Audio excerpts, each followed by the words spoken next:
Hello बच्चों, कैसे हैं आप? I am Shraddha, your educator from study with Shraddha. We are doing chapter 6 perimeter and area of new maths NCERT Ganit Prakash. Two parts of this chapter have already been uploaded. In part 1 we have covered till page number 133 and in part 2 we have finished till page number 136. In this video we are going to cover till page number 141. इन videos में study with Shraddha आपको provide कर रहा है NCERT book के सारे solved as well as unsolved questions with easy to understand explanation and many pictures, ताकि आप क्वेश्चंस को अच्छे से विजुअलाइज कर पाओ, उन्हें बेटर अंडरस्टैंड कर पाओ एंड ऑब्वियसली बेटर अंडरस्टैंड करोगे तो सॉल्व भी कर पाओगे. So let's start. Please open page number 137 of your book. We have studied the areas of closed figures, regular and irregular in previous grades. Let us recall some key points. So regular figures क्या होते थे? जिनके सारे sides and angles equal होते हैं. Irregular जिनके सारे sides and angles equal नहीं होते. The amount of region enclosed by a closed figure is called its area. ये वीडियो हमारा प्राइम फोकस इसी पे रहेगा, हम एरिया के बारे में ही पढ़ेंगे. सो एरिया क्या होता है? किसी भी फिगर के अंदर की जो स्पेस होती है उसको हम एरिया बोलते हैं. सो एक बार ये देख लेते हैं. ये स्क्वायर है और ये एक रेक्टेंगल है. हमने क्या पढ़ा था अभी पिछले दो वीडियोस में? पेरीमीटर के बारे में. पेरीमीटर क्या होता है? बाउंड्री होती है. ये हो गया मेरी स्क्वायर की बाउंड्री जो रेड लाइंस में है. सो पेरीमीटर निकालने के लिए क्या करेंगे? सारी साइड्स के जितने भी लेंथ्स हैं उनको हम ऐड कर देंगे और जो इनके बीच की ये स्पेस है ना, ये जो चेक्स का डिज़ाइन है, ये एरिया है. इस एरिया को कैलकुलेट कैसे करेंगे? अभी हम उसके फॉर्मूला को भी डिराइव करेंगे. ऐसी ये रेक्टेंगल है. रेक्टेंगल की ये ब्लू कलर की जो बाउंड्री है, ये इस रेक्टेंगल का पेरीमीटर है. तो क्या करेंगे? इस ब्लू बाउंड्री के जितनी भी लेंथ है हम सब लेंथ्स को ऐड कर देंगे तो पेरीमीटर निकल आएगा. अब एरिया क्या है? ये जो इसका चेक डिज़ाइन है ये सारा एरिया है. इसको हम कैसे कैलकुलेट करेंगे? इसका भी हम फॉर्मूला डिराइव करेंगे. So area of a square क्या होता है? साइड इनटू साइड होता है. एरिया ऑफ अ रेक्टेंगल क्या होता है? लेंथ इनटू विड्थ होता है. आगे करते हैं. एक बार area of a square and area of a rectangle का फॉर्मूला डिराइव कर लेते हैं. सो ये जो हमारी रेड कलर की लाइंस हैं स्क्वायर की बाउंड्री, ये पेरीमीटर हो गया. पेरीमीटर कैसे कैलकुलेट करते हैं? Assuming 1 square is 1 centimetre. So perimeter का फॉर्मूला क्या होता है? 4 into side, because all 4 sides of a square are equal. So 4 into 5 centimetre हो जाएगा. क्यों? बिकॉज देर आर, एक मिनट, ये 1 2 3 4 5 स्क्वायर्स हैं. तो 1 square is 1 centimetre, so 5 squares will be 5 centimetre. So 4 into 5 20 centimetre is the perimeter. अब area निकालते हैं. एरिया का फॉर्मूला क्या होता है? Side into side. अभी इसको हम डिराइव करते हैं, पहले कैलकुलेट कर लेते हैं. सो 5 सेंटीमीटर इंटू 5 सेंटीमीटर हो जाएगा. So area of the square is 25 square centimetre. अब कैसे आया ये साइड इनटू साइड? अब एरिया क्या है? ये जितना ग्रीन शेडेड है ये एरिया है ना. So total number of squares कितने हैं इस बड़े स्क्वायर में? 1 2 3 4 5 6 7 8 9 10 11 12 13 14 15 16 17 18 19 20 21 22 23 24 25. देखो 25 ही आएगा. अब फॉर्मूला कैसे बनाएंगे? हम कैसे करते हैं? 5 कॉलम्स हैं और 5 रोज हैं. इसका क्या मतलब है? ये जो 1 2 3 4 5, ये 1 2 3 4 5, ये 5 स्क्वायर्स 5 टाइम्स रिपीट हो रहे हैं. Hence side into side. ऐसे अब हम रेक्टेंगल का कैलकुलेट करेंगे. Assuming 1 square is 1 centimetre. ठीक है. तो ये जो ब्लू कलर की बाउंड्री है ये पेरीमीटर हो गया रेक्टेंगल का. फॉर्मूला क्या किया था हमने? Perimeter of a rectangle is 2 into length plus width. तो हमारा लेंथ कितना है? Let's count the number of squares. So 1 2 3 4 5 6 7 8 9 10. 10 centimetre length हो गया एंड 1 2 3 सेंटीमीटर मेरा विड्थ हो गया. तो पेरीमीटर क्या हो गया? 2 into 10 plus 3 which is equal to 2 into 13 which is equal to 26 centimetre. ऐसे अब हम एरिया कैलकुलेट करेंगे. Area is equal to length into width. कैसे आया लेंथ इंटू विड्थ? ये जो मेरे 10 स्क्वायर्स है 1 2 3 4 5 6 7 8 9 10, ये मेरे 3 बार रिपीट हो रहे हैं 1 2 3 ऐसे. सो 10 3 are 30. सो पूरे इस रेक्टेंगल में कितने स्क्वायर्स हैं? 30 स्क्वायर्स. तो यही फॉर्मूला है. Area of a rectangle is length into width which is equal to 10 centimetre into 3 centimetre which is equal to 30 square centimetre. So finally हमने क्या फॉर्मूला डिराइव किया है? Area of a square is side into side and area of a rectangle is length into width. आगे करते हैं. Example लेते हैं जो आपकी बुक में है. A floor is 5 metre long and 4 metre wide. A square carpet of size 3 meter is laid on the floor. Find the area of the floor that is not carpeted. So इसको हम पढ़ते हैं. Floor का क्या है length मेरा 5 metre and width कितना है 4 मीटर. तो ये मेरा फ्लोर हो गया. अब इसके ऊपर एक स्क्वायर कारपेट बिछाया है जिसके डायमेंशंस हैं 3 मीटर. सो स्क्वायर कारपेट हो गया 3 मीटर इंटू 3 मीटर. ठीक है. अब हमको क्या निकालना है, we have to find the area of the floor that is not carpeted. ये जो आपका अब ये पूरा लाइट ब्राउन है ना, इसको आपने कैलकुलेट करना है. So how will we solve this question. सबसे पहले हम फ्लोर का एरिया निकालेंगे. लेंथ इंटू विड्थ करके हमारे पास डायमेंशंस गिवन है 5 मीटर इंटू 4 मीटर, तो आपका आ जाएगा 20 स्क्वायर मीटर. ठीक है. फिर हम निकालेंगे कारपेट का. कारपेट का एरिया हमारा क्या होगा, साइड इंटू साइड. साइड कितना है 3 मीटर. सो 3 इंटू 3 9 स्क्वायर मीटर आ जाएगा. फिर नॉट कारपेटेड निकालने के लिए क्या करेंगे, पूरा टोटल फ्लोर जो है मेरा उसका area minus area of the carpet. So मेरा नॉट कारपेटेड एरिया आ जाएगा. Means will do 20 minus 9. Let's read the solution given in the book. Length of the floor 5 meter, width of the floor 4 meter. So area of the floor will be length into width, which is 5 meter into 4 meter, which will be 20 square meter. Now length of the square carpet 3 meter. Area क्या होगा, length into length, which is equal to 3 into 3, which is equal to 9 square meter. ठीक है. अब हमको क्या निकालना है, floor that is not carpeted. तो क्या करेंगे, area of the floor minus area of the carpeted area, which will be 20 minus 9, which will be 11 square metre. आगे करते हैं. Next example, 4 square flower beds, each of side 4 meter, are in 4 corners on a piece of land 12 meter long and 10 meter wide. Find the area of the remaining part of land. ठीक है. इस question को समझते हैं. जो piece of land है उसके dimensions given है 12 meter long and 10 meter wide. ठीक है. 4 square flower beds. Flower bed क्या होते हैं, जिस लैंड पे फ्लावर्स ग्रो करते हैं उस एरिया को हम फ्लावर बेड कहते हैं. So 4 flower beds are there in 4 corners of the land. So चारों कॉर्नर्स पे ये फ्लावर बेड आ गए एंड हर एक का फ्लावर बेड का डायमेंशन कितना है 4 मीटर. ठीक है. सो हमें क्या निकालना है, we have to find the area of the remaining part of land. ये जितना ब्राउन एरिया, ब्राउन लैंड आपके स्क्रीन पे रह गया, उसका एरिया निकालना है. जैसे पहले किया वही करेंगे. पहले हम क्या करेंगे, we'll find the total area of the land. So dimensions क्या है लैंड का, just a minute, 12 metre into 10 metre. So 12 into 10 120 आ जाएगा मेरा लैंड का, 120 स्क्वायर मीटर. ठीक है. अब पहले हम क्या करेंगे, 4 फ्लावर बेड है, हम पहले 1 फ्लावर बेड का निकालेंगे. 1 फ्लावर बेड का एरिया कितना आएगा मेरा, साइड इंटू साइड 4 इंटू 4 16 आ जाएगा, 16 स्क्वायर मीटर. तो 4 फ्लावर बेड है तो हम इंटू 4 कर देंगे, तो मेरा आ जाएगा 64 स्क्वायर मीटर फ्लावर बेड्स का area. So will do 120 square metre minus 64 square metre. So that would be the answer of the remaining part of the land. So एक बार बुक का सोल्यूशन देख लेते हैं. Length of the land 12 meter, width of the land 10 meter. So area of the whole land is length into width, which is 120 square meter. अब एक flower bed का area निकालते हैं which is equal to side into side, because flower bed जो है वो square shape का है. So that would be 4 into 4 which is 16 square metre. 1 flower bed 16 square metre हो गया, तो 4 फ्लावर बेड्स कितने हो जाएंगे, 4 into 16 64 square metre. So what would be the area of remaining part of land, that would be area of complete land minus area of all 4 flower beds which is equal to 120. Just a minute, ये रहा 120 minus 64 which is equal to 56 square metre. आगे करते हैं. Page 138, figure it out. Question number 1.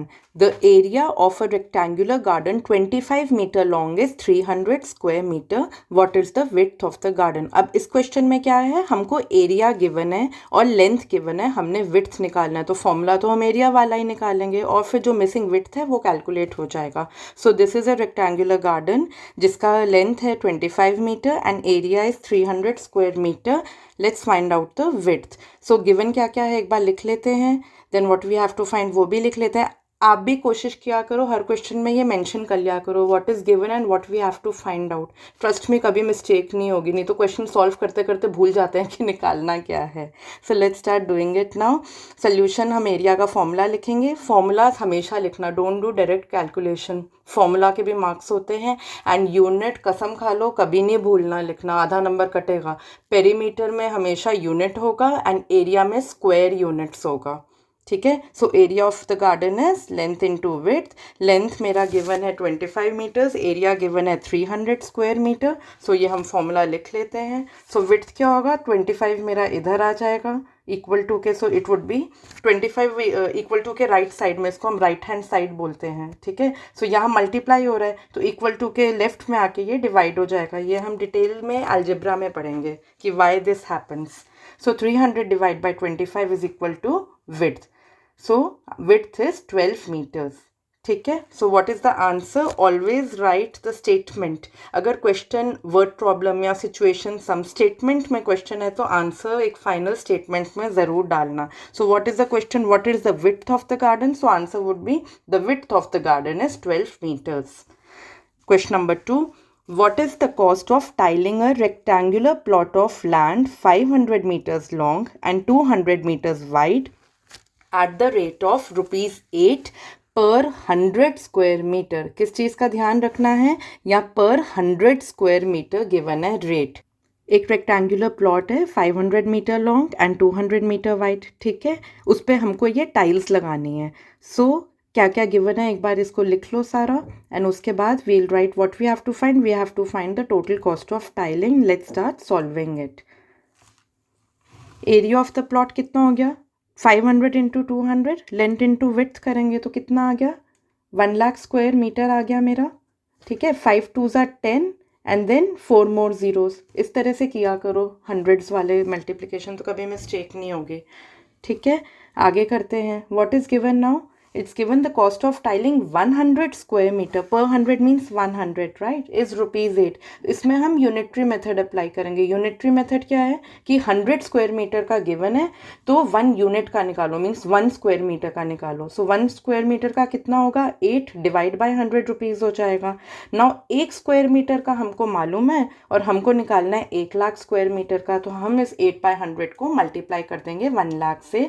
So the answer would B ₹8,000, ठीक है। कैसे हुआ ये, एक मिनट, ये 2 zeros है, ये 0000 कट गया, 8 इंटू 1000 ₹8,000 हो गया, ठीक है। So what is the answer, the cost of tiling the plot is ₹8,000। Question number 3 करते हैं। A rectangular coconut grove is 100 meter long and 50 meter wide. If each coconut tree requires 25 square meter, what is the maximum number of trees that can be planted in this grove? अब grove क्या होता है, grove means small group of trees. So एक rectangular coconut grove है, ठीक है, which is 100 meters long and 50 meters wide. So वहाँ सारे coconut trees planted हैं, ठीक है। एक coconut tree 25 square metre space लेता है, तो ज़्यादा से ज़्यादा कितने पेड़ इस ग्रोव में ग्रो हो सकते हैं। ज़्यादा से ज़्यादा मतलब कोई गैप नहीं होगा। मैक्सिमम लिखने का मतलब यही है that there should be no gap when you are calculating the number of coconut trees. So basically हम क्या कैलकुलेट कर रहे हैं, ये जो 25 स्क्वायर मीटर है, ये 25 स्क्वायर मीटर है, ये कितनी बार आए कि ये पूरा कोकोनट ग्रोव फिल हो जाए, ठीक है। So let's write what is given, length of grove 100 meters, width of grove 50 meters। So area required by 1 coconut tree is 25 square metres, तो हम क्या निकालेंगे, maximum number of trees that can be planted in the grove. So let's find out the area of the grove, length into width 100 into 50 which is equal to 5,000 square meter. Then area required by 1 coconut tree is 25 square meters. So maximum number of trees would be 5,000 divided by 25 which is equal to 200. So the answer is maximum 200 coconut trees can be planted in the grove. Question number 4. By splitting the following figures into rectangles, find their areas. All the measures are given in meters. So पहले figure number A करते हैं। पहले हम इसको rectangles में divide कर लेते हैं। कैसे करेंगे, ये मेरा एक रेक्टेंगल बन गया, इस तरह से मेरा दूसरा रेक्टेंगल बन जाएगा, ये तीसरा और ये चौथा। अब एक एक करके हम इंडिविजुअली रेक्टेंगल का एरिया निकालेंगे और उसके बाद हम इस पूरे टोटल फिगर का एरिया निकाल सकते हैं। Let's start calculating the area of the pink rectangle, क्योंकि मुझे इसका लेंथ एंड विड्थ दोनों मालूम है. सो क्या होगा पिंक रेक्टेंगल का area, length into width, which means 4 into 3 which is equal to 12 square metre. फिर नेक्स्ट मेरा ब्लू स्क्वायर है, ठीक है, उसके भी मेरे लेंथ और विड्थ मुझे मालूम है, ठीक है. सो क्या हो जाएगा 3 2 ज़ा 6 square metre. Now let's calculate area of this peach rectangle. इसका एरिया क्या होगा, अब देखो इसका मेरे को एक साइड तो मालूम है, सेकेंड, हाँ ये मुझे मालूम है कि ये 4 है, ठीक है. अब ये वाला मेरे को नहीं मालूम है साइड, सो ये मैं कैसे कैलकुलेट करूँगी. मुझे मालूम है कि ये मेरा पूरा साइड कितना है 4 है और ये मेरा 3 है. तो 4 माइनस 3 मैं करूँगी तो मेरा 1 ये वाला आ जाएगा ना साइड, 4 माइनस 3 1 करके. So let's do it. 4 minus 3 1. So अब मेरे पास लेंथ एंड विड्थ दोनों है, so I can find out the area of this rectangle as well. 4 into 1 4 square metre. ऐसे ही अब मुझे ग्रीन रेक्टेंगल का निकालना है. अब ग्रीन रेक्टेंगल के जो डायमेंशंस हैं उसको थोड़ा आराम से कैलकुलेट करेंगे. इसका जो एक साइड है वो देखिए, ये 2 + 1 3 हो जाएगा. कैसे हुआ, मेरा ये वाला साइड 2 है तो ये मेरा 2 हो गया और ये मेरा 1 गिवन है तो 2 + 1 3 हो गया, ठीक है. तो मेरा लेंथ निकल आया. Now let me take out the width. Width कैसे निकालेंगे, विड्थ निकालने के लिए मुझे ये वाला साइड कैलकुलेट करना होगा. ये वाला साइड कैसे आएगा, ये मेरा 4 गिवन है 4 metre. So I will be doing 4 minus this, so I will be getting this. But problem क्या है, मेरे पास ये भी नहीं है तो अब मुझे ये भी निकालना होगा. ये कैसे निकलेगा अब हम वो देखते हैं. मुझे ये गिवन है that this is 3 metres, so I have this length, ठीक है. सो अब मैं इस लेंथ में से ये जो पिंक लाइन है ये माइनस कर दूंगी तो मेरा ये वाला आ जाएगा जो हमको फाइंड आउट करना है. सो इसको निकालते हैं. अब ये पिंक वाली लाइन कैसे आएगी मेरी, देखिए this is 3 meters, right? So this is 3 meters means opposite sides of a rectangle are equal, means this whole is 3 meters. So if, and this is given 2, so 3 minus 2 is 1. So my pink line is 1 meter. ठीक है. Now this whole is 3. एक minute इसको erase करूँ पहले. हाँ ये मेरा 3 metre है, सो ये मेरा 1 मीटर है, ठीक है. सो 3 माइनस 1 करूँगी तो ये मेरी ग्रीन लाइन आ गई 2 मीटर. यहाँ तक ठीक है. चलिए अब ये पूरा मेरा 4 मीटर है. 4 में से मुझे ये पता चल गया ये 4 है तो ये 4 है ना. So green portion is 2, so 4 minus 2 कितना हो गया, 2 हो गया. Now this blue line which is blinking is 4 metres and this green line which is blinking is 2 metres. So मैं 4 माइनस 2 करूँगी तो मेरा 2 आ जाएगा. So my area of the green rectangle would be length into width which is 3 2 ज़ार 6 square metre. ये देखिए ये 3 है मेरा ये वाला साइड और ये वाला येलो लाइन मेरा 2 हमने कैलकुलेट कर लिया है, ठीक है. ये वाला थोड़ा कॉम्प्लिकेटेड है, जो बी पार्ट है उसमें इतना स्यापा नहीं है, एक आधी लाइन निकालनी है, बाकी सारी मेजरमेंट्स गिवन है. पहले ये पार्ट का टोटल एरिया निकाल लेते हैं. सारे एरियाज को ऐड कर देंगे. 12 + 6 + 4 + 6 तो मेरा 28 स्क्वायर मीटर आ जाएगा. ये यूनिट्स नहीं है, ये मीटर है, गिवन है हमें, ठीक है. बी पार्ट कैलकुलेट करते हैं. बी में भी रेक्टेंगल्स में डिवाइड कर लो. ये हो गया एक रेक्टेंगल, ये हो गया दूसरा रेक्टेंगल, ये हो गया तीसरा रेक्टेंगल. पिंक रेक्टेंगल का पहले हम एरिया निकालते हैं. क्या होगा 3 into 1 which is equal to 3 square metre. अब हम ब्लू रेक्टेंगल का निकालते हैं. ब्लू का क्या होगा मेरा, क्योंकि मेरा ये वाला साइड 3 है तो ये वाला भी 3 होगा, करेक्ट. 2 सिर्फ इतना है, सो डोंट गेट कन्फ्यूज कि यहाँ 2 लिखा है. ये पूरा लेंगे हम पूरे इस रेक्टेंगल का कर रहे हैं. So it's 3 into 1 which is 3 square metre. अब हम निकालते हैं पीच वाले रेक्टेंगल का. सो पीच रेक्टेंगल में हम कैसे करेंगे, हमें क्या क्या गिवन है. We have been given that this is 3 and this we know is 2. So 3 minus 2 करेंगे तो मेरा ये वाला साइड आ जाएगा विच इज़ 1 मीटर.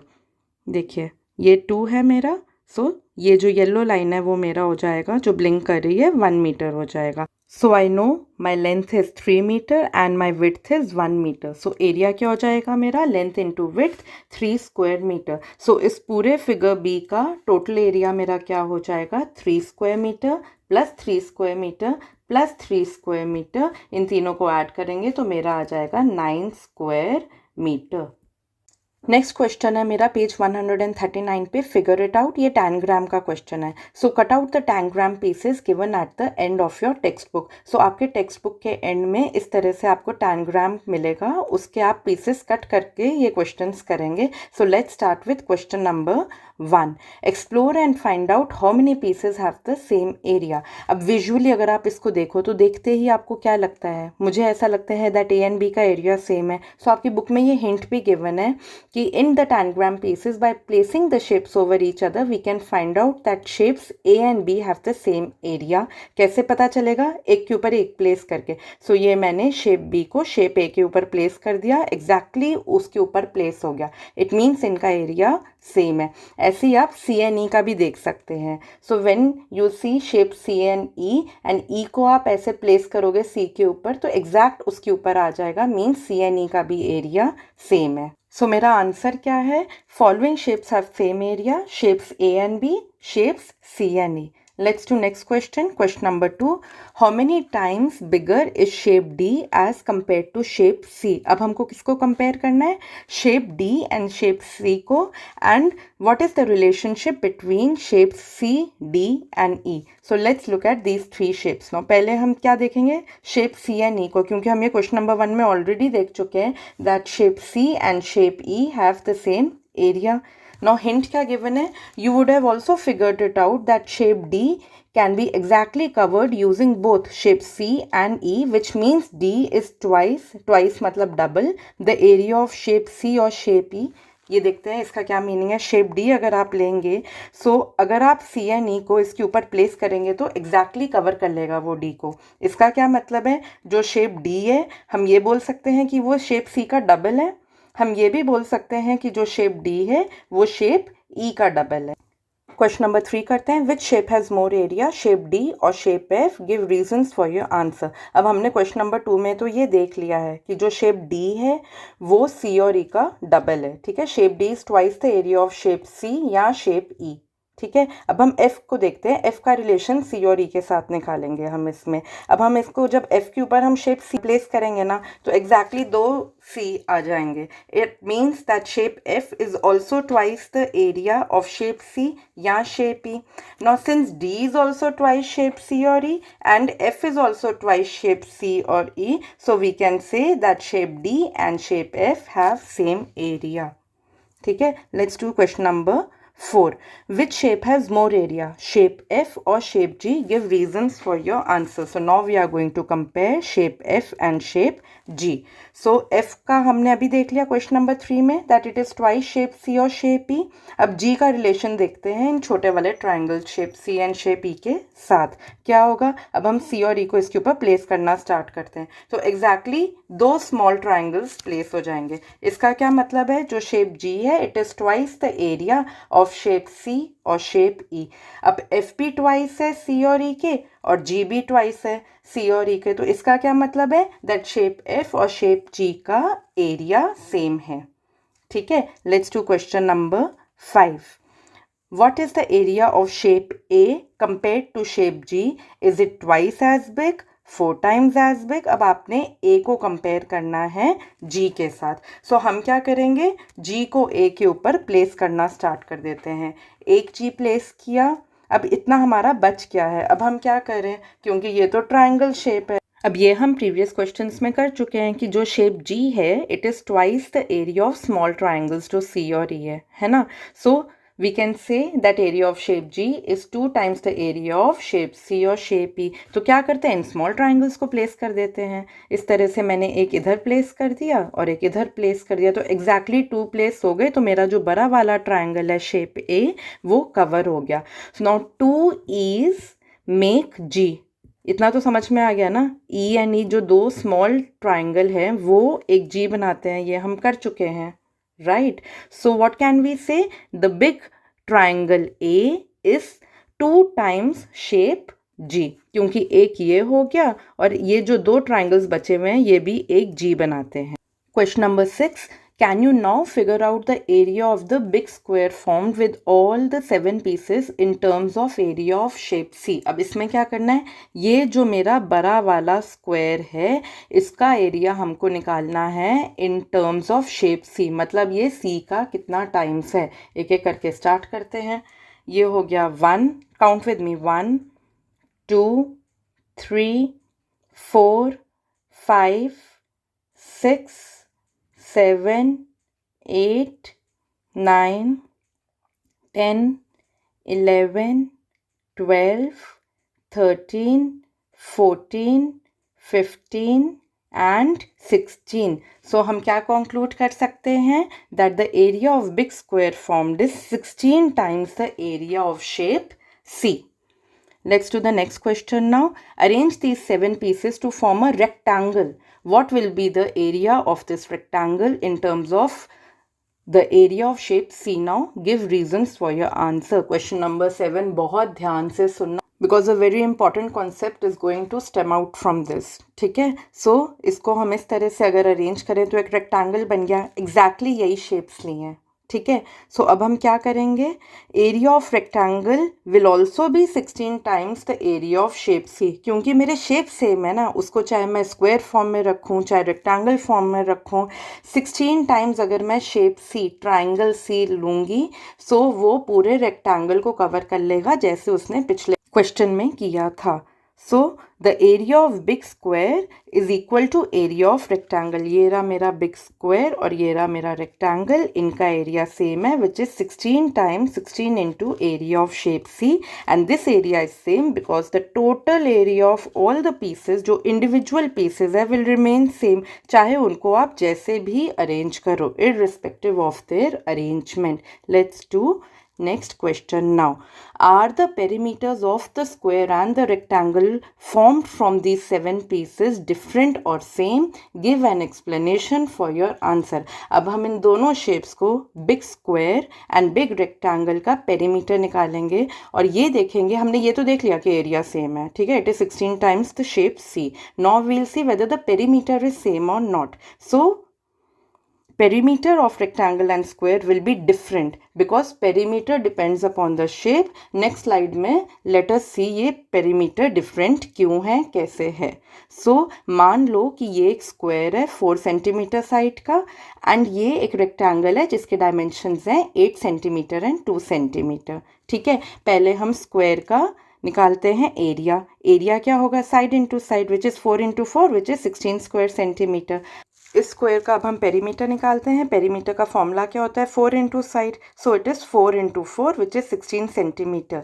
अब हम निकालेंगे रेक्टेंगल का area. Length into width, length कितना है 8, विड्थ है 2, so my area would be 16 square centimetre. So please note that area of square and area of rectangle is same. ठीक है, अब हम पेरीमीटर निकालते हैं रेक्टेंगल का. पेरीमीटर का फॉर्मूला क्या होता है, 2 into length plus width. So what is length, length is 8, width is 2, सो मेरा क्या हो जाएगा perimeter, perimeter would be 20 centimetre. Please note कि मेरा जो स्क्वायर का पेरीमीटर है वो है 16 सेंटीमीटर, जबकि मेरे रेक्टेंगल का जो पेरीमीटर है वो है 20 सेंटीमीटर. एरिया सेम है, 16 और 16 स्क्वायर सेंटीमीटर है, बट पेरीमीटर्स डिफरेंट है. So we can conclude that perimeter of square and rectangle will be different but area of both can be same. Perimeters can be different अगर area same हो तब भी.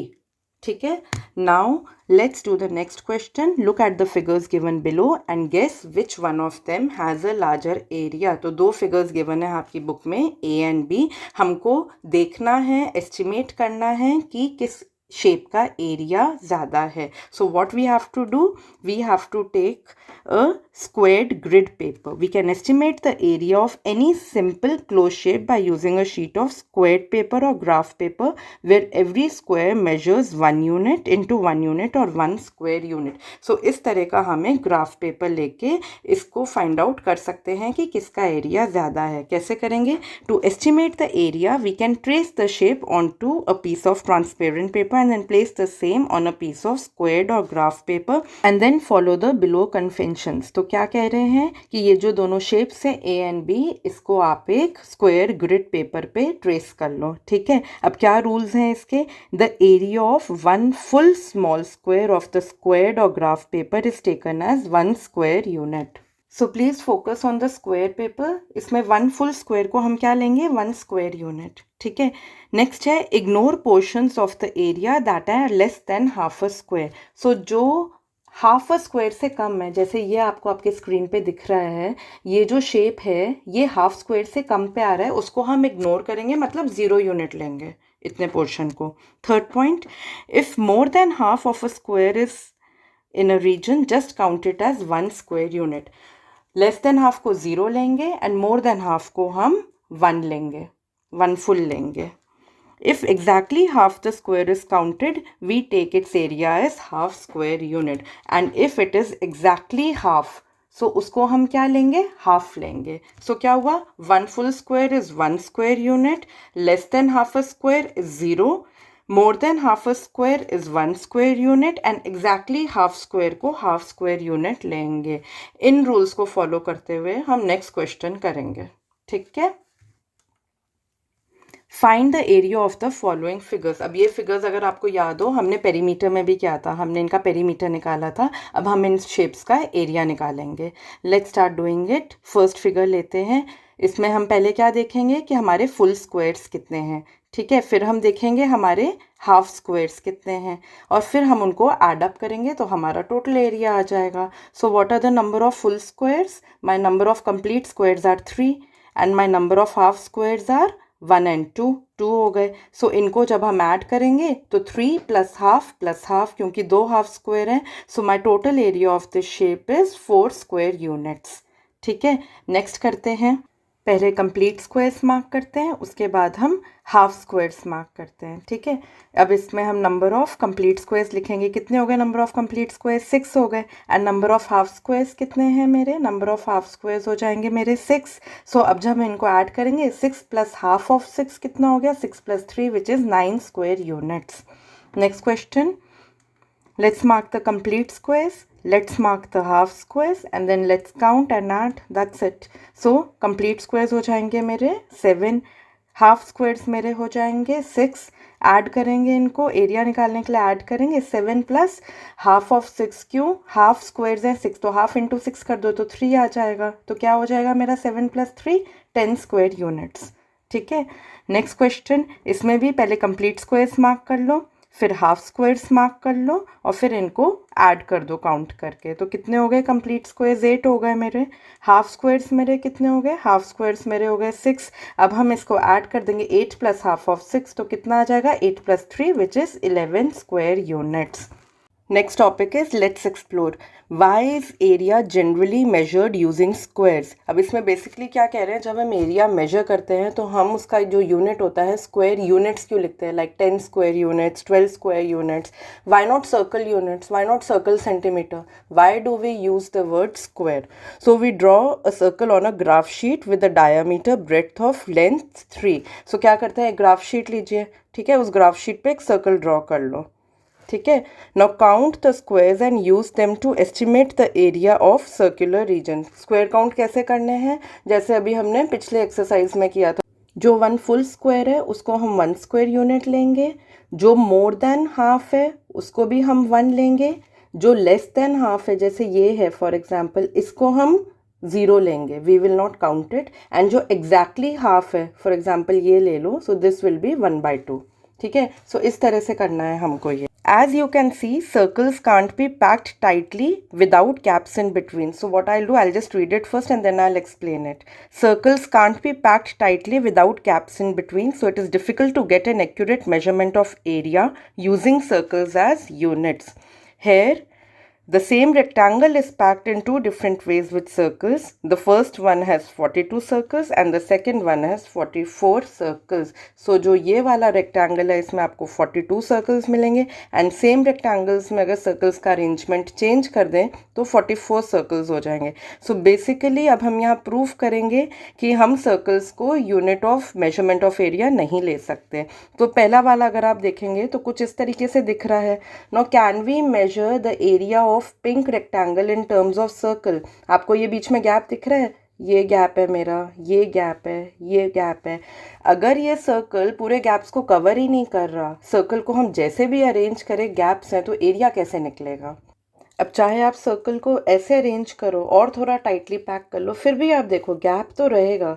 सो चाहे जैसे भी pack करो there would always be gap. So circle is not an accurate measurement of area. ठीक है, आगे करते हैं. By using different shapes, triangle and rectangle to fill the given space without overlaps and gaps, and find out the merits associated with using a square shape to find area rather than any other shape. So अब इसमें हमने circles तो देख लिया, अब हम एक बार triangle and rectangle भी देखते हैं. अगर हम ट्राइंगल एंड रेक्टेंगल को लेके स्पेस को फिलअप करें तो कुछ इस तरह से दिखेगा, correct. But even then squares are more accurate measure. अब हमको ये प्रूफ करना है. सो थोड़ी ज्ञान की बारिश, जिन्होंने नहीं पढ़ा है छोटी क्लासेस में, इस तरह के अरेंजमेंट को जब हम स्पेस फिलअप करते हैं without any overlaps and gaps, इस तरह के अरेंजमेंट को हम टेसेलेशन कहते हैं. Now let's look at the merits of having square as the best shape to measure the area. So square is the best shape to measure the area as it has equal sides. Square के सारे sides equal होते हैं तो क्या होता है, uniformity ensure होती है. कैसे? अब rectangle में क्या होगा? In rectangle uniformity is not there as it can be placed according to length as well as width. अब आप चाहे तो आप इस तरह से, जैसे अभी आपके स्क्रीन पे दिख रहा है, इस तरह से rectangle को place करो. आप चाहो तो rectangle को कैसे fill कर सकते हो? ऐसे भी place कर सकते हो ना, according to width. So there is no uniformity. Also in a triangle the space has to be filled up, covered up. It has to be combined with an inverted triangle. इसका क्या मतलब है? पहले ये सारे ब्लू वाले triangles देखिए, ये सारे आपने जितना पास पैक कर सकते हो कर दिए, ठीक है, ज्वाइन करके टच करके एक दूसरे से. बट क्या इससे स्पेस फिलअप हो गई? नहीं. स्पेस फिलअप करने के लिए आपको ये पिंक कलर के ट्राइंगल्स भी लेने पड़ेंगे और इसको हमको इन्वर्ट करके, उल्टा करके प्लेस करना पड़ेगा. सो कॉम्प्लिकेटेड है. स्क्वायर में कोई चक्कर नहीं है सीधे उल्टे का, इन्वर्टेड का, सीधे का. You can just put square in whatever direction you want to because all sides are equal. ठीक है, नेक्स्ट क्या है? There are no overlaps and gaps. Squares, they form a perfect tessellation. They fill up the entire space with no laps, overlaps and gaps. This was not so in case of circles जब हमने पढ़ा था. And easy calculation of area is very easy if we take square. आगे करते हैं. Let's explore.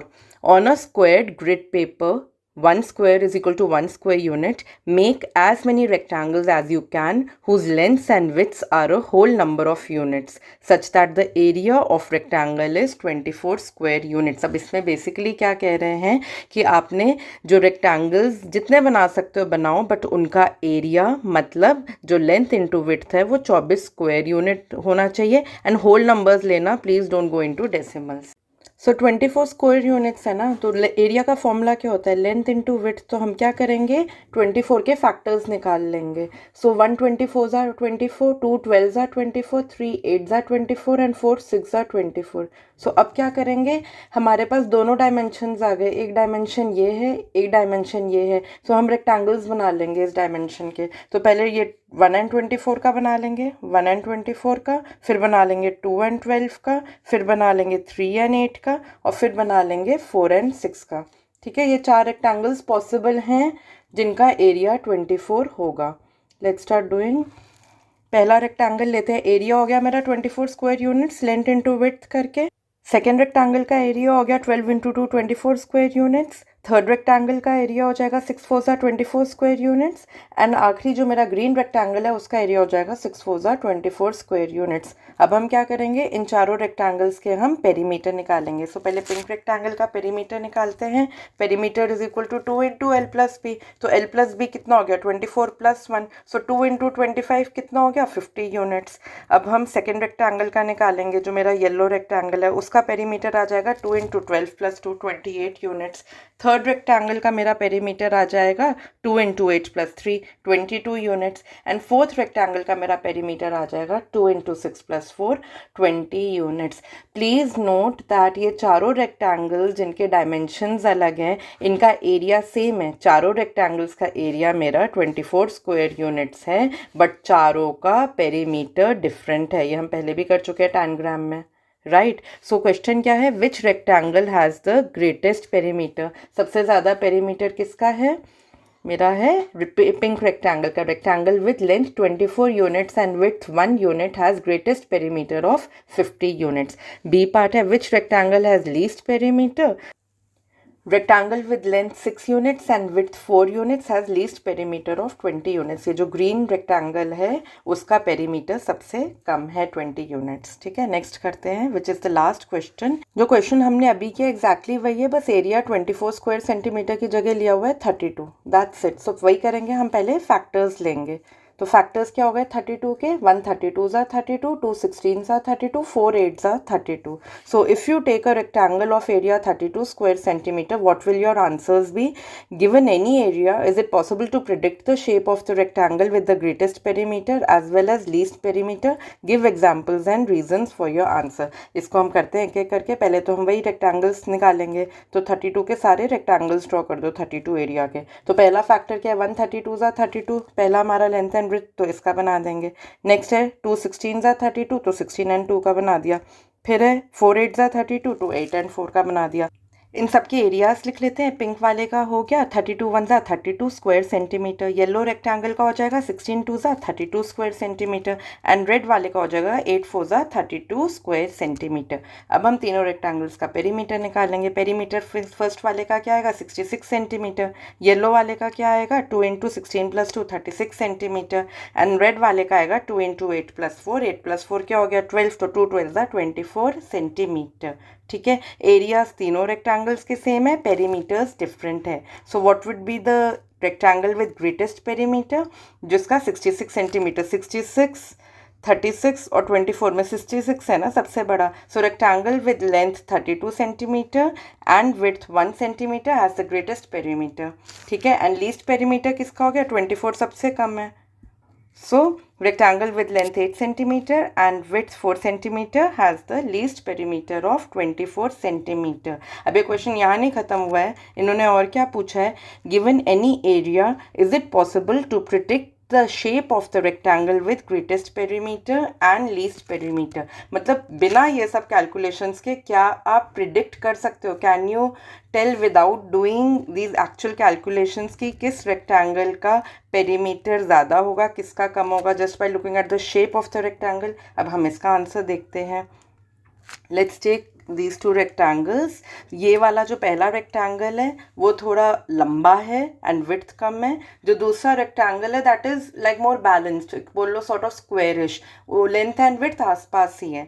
तो जो पहला रेक्टेंगल है उसका पेरीमीटर हमेशा ज़्यादा होगा जिसका लेंथ मैक्सिमम है एंड विड्थ कम है, सबसे कम है। ठीक है, एंड जो दूसरा रेक्टेंगल है the shape of the rectangle whose width and length they are the closest to each other that will have the least perimeter. ये दोनों क्वेश्चंस देख के हम ये कंक्लूड कर सकते हैं। आप जाके वापस वो दोनों क्वेश्चंस चेक कर सकते हो। जो ज़्यादा लंबा लॉन्ग स्ट्रेच्ड रेक्टेंगल है उसका पेरीमीटर सबसे ज़्यादा है एंड जो स्क्वेरिश रेक्टेंगल है मतलब लेंथ एंड विड्थ आसपास हैं जिसके, वो लीस्ट पेरीमीटर का है। So what would be my final conclusion that perimeter decreases as rectangles length and width are closer। With this हमारा ये चैप्टर पेज 141 तक फिनिश होता है। आई होप आपको अच्छे से समझ में आ गया है। प्लीज़ पोस्ट इन कमेंट्स आपको ये चैप्टर कैसा लगा, आपको ये सारी एक्टिविटीज़ टैनग्राम की कैसी लगी। एंड अगर आपको कोई भी डाउट है, कोई भी क्वेरी है इस चैप्टर के परटेनिंग, किसी और चैप्टर के pertaining, do post in comments and I will revert at the earliest. जिन्होंने अब तक मेरा चैनल सब्सक्राइब नहीं किया है, do subscribe the channel and share this video with your friends as well. Now you can follow me on Facebook and Instagram also. उसके links भी आपको description box में मिल जाएंगे. Thanks for watching. Stay tuned for more updates. Thank you.